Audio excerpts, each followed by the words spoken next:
In this video, I will show you how to remove your WhatsApp name. So if you want to remove your WhatsApp name completely, then there's this little trick on how you can do that. So first of all, we're going over to our notes and then we're going to copy what's in here and make sure that you copy all of it. And I'm also going to add this in the description so that you can do this yourself and then open our WhatsApp. So first of all, we're going over to the settings tab all the way at the bottom right. And from here, we're going to click on our name all the way at the top. And once we are in here, we are going to click on our name. And in here, we're going to remove everything that's in here.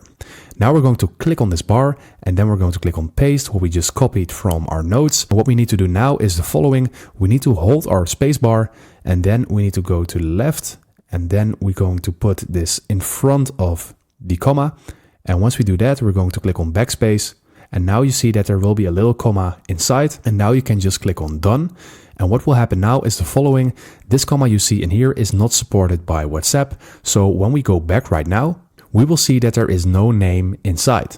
So this way you can remove your WhatsApp name because this comma is not supported on WhatsApp. So there will be nothing visible for your name. But when you click on it again, you will see that the comma is still there. So this is basically the trick.